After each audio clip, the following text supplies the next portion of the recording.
আসসালামু আলাইকুম। সংবাদে আপনাদের সবাইকে স্বাগত জানাচ্ছি। আমি ফিরোজ তোহা। শুরুতেই আরবে কেবলস সংবাদ শিরোনাম। বাংলাদেশের সর্বশেষ গুরুত্বপূর্ণ আপডেট সংবাদে আপনাকে স্বাগত। শুরুতেই সংবাদ শিরোনাম, পরে বিস্তারিত। পুলিশের অতিরিক্ত আইজিপি হলেন ৫ পুলিশ কর্মকর্তা। পুলিশের ৫ কর্মকর্তাকে অতিরিক্ত পুলিশ মহাপরিদর্শক অতিরিক্ত আইজিপি পদে পদোন্নতি দিয়েছে সরকার। জাতীয় বেতন স্কেল ২০১৫ অনুযায়ী গ্রেড ২ পদে তাদের পদোন্নতি দেওয়া হয়েছে বলে আজ বিষয়টি নিশ্চিত হওয়া গেছে। এরপর জানাবো, খাল খননে কোটি কোটি টাকা সরকারি কোষাগারে ফেরত দিলেন ইউএনও। খুলনা জেলার ডুমুরিয়া উপজেলায় দুটি খাল পুনর্খনন প্রকল্পের ১,৩৬,৩১,০১৯ টাকা সরকারি কোষাগারে ফেরত দিয়েছেন উপজেলা নির্বাহী কর্মকর্তা ইউএনও সবিতা সরকার। জানা গেছে, অতিবৃষ্টি এবং মাটির প্রকৃতিগত সমস্যার কারণে রঘুনাথপুর ইউনিয়নের কৃষ্ণনগর নিমতলা খালের ৭ কিলোমিটারের মধ্যে ৫.১ কিলোমিটার খাল নির্ধারিত সময়ের মধ্যে খনন করা সম্ভব হয়েছে। এদিকে আওয়ামী লীগের পথেই হাঁটছে বিএনপি বললেন জামাতের আমির। ১৫ বছর আওয়ামী লীগ যে পথে হেঁটেছে, বিএনপি একই পথে হাঁটছে বলে মন্তব্য করেছেন জামাত ইসলামের আমির ও বিরোধী দল নেতা ডা শফিকুর রহমান। তিনি হুঁশিয়ারি দিয়ে বলেছেন, জনগণ কোনো সরকারকে ফ্যাসিবাদী পথে আর হাঁটতে দেবে না। এবারে জানাবো, বাড়ির ছাদে ইয়াবা সেবনের বাধা দেয়ায় একই পরিবারে ৪ জনকে হত্যা করা হয় বলছে পুলিশ। রংপুরে বাড়ির ছাদে ইয়াবা সেবনে বাধা দেওয়ার ঘটনায় রংপুরে একই পরিবারে ৪ জনকে হত্যা করা হয়েছে বলে জানিয়েছে পুলিশের সদস্যরা। এই ঘটনায় অভিযুক্ত ২ জনকে গ্রেপ্তার করা হয়েছে আজ দুপুরে নিজ কার্যালয়ে। রংপুর মেট্রোপলিটন পুলিশ এর কমিশনার মোহাম্মদ আব্দুল মাবুদ এক প্রেস ব্রিফিংয়ে সব তথ্য নিশ্চিত করেছে।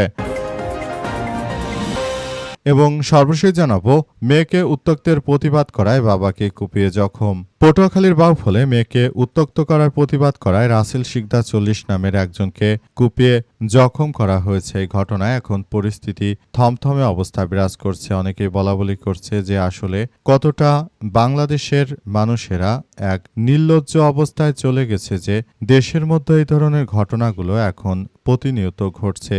দেশটাকে তারা এক ভয়াবহ বিপর্যয়কর পরিস্থিতির মধ্যে ঠেলে দিয়েছে। আসলে দেশটাকে তারা যে বিপর্যয়ের মধ্যে ঠেলে দিয়েছে, সেখান থেকে আমাদেরকে বেরিয়ে আসতে হবে বলে এমন কথা জানা যাচ্ছে। প্রিয় দর্শক, এতক্ষণ শুনছিলেন সংবাদ শিরোনাম, এবারে বিস্তারিত। তবে তার আগে বন্ধুরা, অনুরোধ থাকবে এই সংবাদটিতে একটি লাইক দিন। এই চ্যানেলে আপনি নতুন হয়ে থাকলে আমাদের সংবাদটি দেখতে দেখতে চ্যানেলটি সাবস্ক্রাইব করে রাখুন। কমেন্ট করে বন্ধুরা আপনার মূল্যবান মতামত জানিয়ে দিন আপনি বিশ্বের কোন দেশ থেকে বা বাংলাদেশের কোন স্থান থেকে আমাদের সংবাদটি দেখছেন এবং শুনছেন। আর বন্ধুরা, সংবাদটি আপনার সোশ্যাল মিডিয়া ফেসবুকে শেয়ার করে বন্ধুদেরও দেখার সুযোগ করে দিন। গাজা যুদ্ধে আপনি যদি নিরীহ ফিলিস্তিনিদের ভালোবেসে থাকেন বন্ধুরা, কমেন্ট বক্সে কমেন্ট করে পুরো বিশ্ববাসীকে আমাদের এই তাজা আপডেটটি দেখার সুযোগ করে দিন। আর বন্ধুরা, যেখানেই থাকেন দেখতে থাকুন আমাদের এই লেটেস্ট আপডেট সংবাদ। এবারে বিস্তারিত। অতিরিক্ত আইজিপি হলেন ৫ পুলিশের কর্মকর্তা।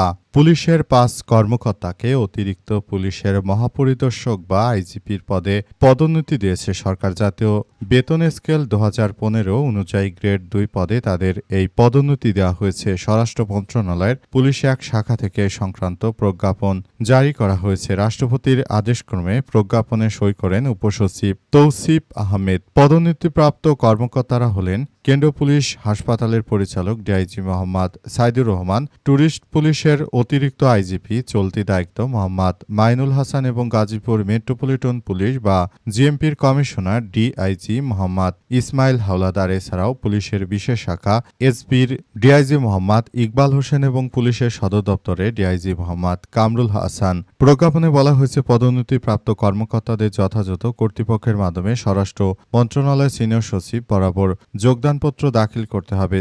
জনস্বার্থে জারি করা এই আদেশে কর্মকর্তাদের যোগদানের তারিখ থেকে কার্যকর করার জন্য বলা হয়েছে। সবাইকে আরও বলা হয়েছে যাতে করে যার যার জায়গা থেকে উক্ত কার্যক্রম আসলে যেন ঠিকভাবে পালন করা যায় বলে জানানো হয়েছে। বর্তমান সময়ে যেসব পুলিশের কর্মকর্তারা শেখ হাসিনার সময় যারা লাঞ্ছিত হয়ে জীবনযাপন করতেন, যারা মূলত দেশে থেকেও একরকম তারা নানাভাবে এই ব্যক্তিদের কাছ থেকে বিভিন্ন সমস্যাগুলো আসলে সম্মুখীন হচ্ছিলেন, উক্ত বিষয়গুলো থেকে আসলে এগুলো জানা যাচ্ছে।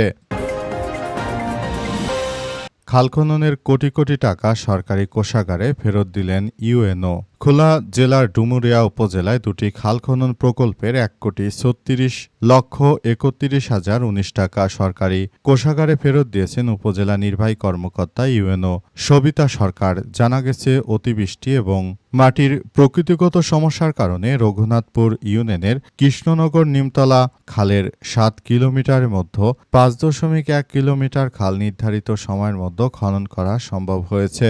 স্থানীয় সূত্র থেকে জানা গেছে যে খাল খনন ও পুনঃখনন কর্মসূচির অংশ হিসেবে ডুমুরিয়া উপজেলার দুটি খাল পুনঃখনন কাজে স্থানীয় রাজনৈতিক নেতাকর্মী, জনপ্রতিনিধির সহ বিভিন্ন শ্রেণী পেশার মানুষ সহযোগিতা করেছে।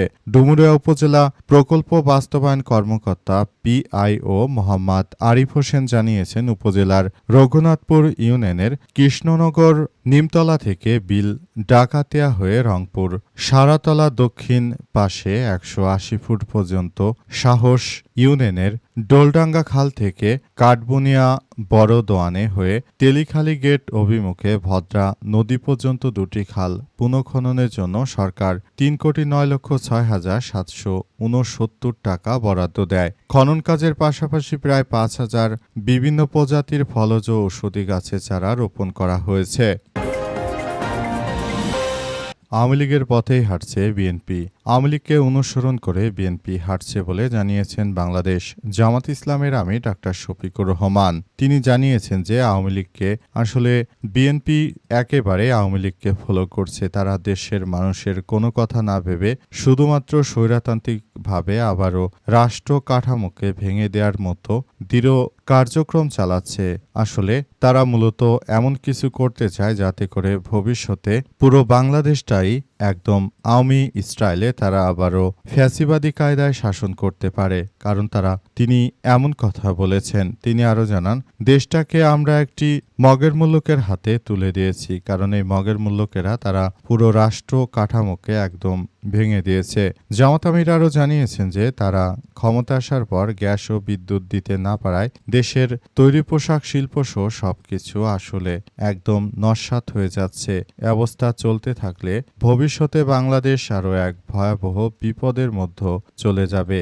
বাংলাদেশ আসলে এই মুহূর্তে এমনই এক বিপর্যয়কর কার্যক্রমের মুখোমুখি এসে দাঁড়িয়েছে। শুধুমাত্র সরকারের ব্যর্থতার কারণেই আজ দেশের এত ভয়াবহ বিপর্যয় আমরা লক্ষ্য করছি। সরকার ক্ষমতায় আসার পর থেকেই এটা নাই ওটা নাই, বাংলাদেশের মার্কেটগুলো পাশের রাষ্ট্রগুলো দখল করে নিয়ে যাচ্ছে। এভাবে যদি চলতে থাকে তাহলে এই বাংলাদেশ ভবিষ্যতে কোথায় গিয়ে দাঁড়াবে? দেশটা আসলে এই মুহূর্তে দেশের মধ্যে যে ধরনের বিপর্যয় বিএনপি শুরু করেছে সেটা আসলে কবে যে থামবে তারাই ভালো বলতে পারে। এই জায়গা থেকে আমাদের বেরিয়ে আসতে হবে বলে জানান বাংলাদেশ জামাত ইসলামের আমির। বাড়ির ছাদে ইয়াবা সেবনে বাধা দেয় একই পরিবারের ৪ জনকে হত্যা, জানিয়েছে পুলিশ। রংপুরে ফোর মার্ডারের ঘটনার রহস্য উন্মোচন করেছে পুলিশের সদস্যরা। জানা গেছে, রংপুরে একই পরিবারের ৪ জনকে হত্যা করা হয়েছে। যাকে হত্যা করা হয়েছে তিনি রংপুর জেলা স্কুলের একজন অবসরপ্রাপ্ত শিক্ষক। সেই বাড়িতে তিনি, তার স্ত্রী এবং তার মেয়ে ও ছেলেসহ ৪ জন বসবাস করতেন। তাদের এই দোতলা বাড়িটিতে পাশের বাসা থেকে ছাদের উপর দিয়ে ২ জন দুর্বৃত্ত এসে তাদের ছাদের উপরে ইয়াবা সেবন করছিল বলে জানা গেছে। এরপর ইয়াবা সেবন করার উক্ত ঘটনাটি তিনি যখন তার ছাদে গিয়ে দেখতে পান তখন তিনি তাদেরকে শাসিয়েছেন। তিনি তাদেরকে জানিয়েছেন যে আসলে যে ধরনের কার্যক্রম তোমরা করছো সেটা তো গ্রহণযোগ্য নয়। আসলে আমরা মনে করি যে এই ধরনের ভয়াবহ বিপর্যয়কর পরিস্থিতি বাংলাদেশটাকে একটি ভয়াবহ পর্যায়ে নিয়ে যাবে। এরপরেই উক্ত দুর্বৃত্তরা ওই অবসরপ্রাপ্ত শিক্ষককে ছাদেই গলায় গামছা দিয়ে ফাঁস দিয়ে হত্যা করে ফেলে। এরপর তার শব্দ শুনে তার স্ত্রী সেখানে আসার পর তাকেও হত্যা করা হয়। এরপর ধাপে ধাপে তার মেয়েকে এবং তার ১২ বছরের ছেলেকেও হত্যা করা হয়েছে। এই ঘটনা ঘটার মধ্য দিয়ে মূলত সারা বাংলাদেশের পরিস্থিতি খুবই ভয়াবহ এক বিপজ্জনক পরিস্থিতির মধ্যে চলে যাচ্ছে। আসলে দেশটা যাচ্ছে কোথায়? কারণ সারা দেশেই এমন ঘটনা ঘটছে, দেশের অভ্যন্তরে এই ভয়াবহ বিপর্যয়কর পরিস্থিতি ঘটছে যে সারা দেশই এক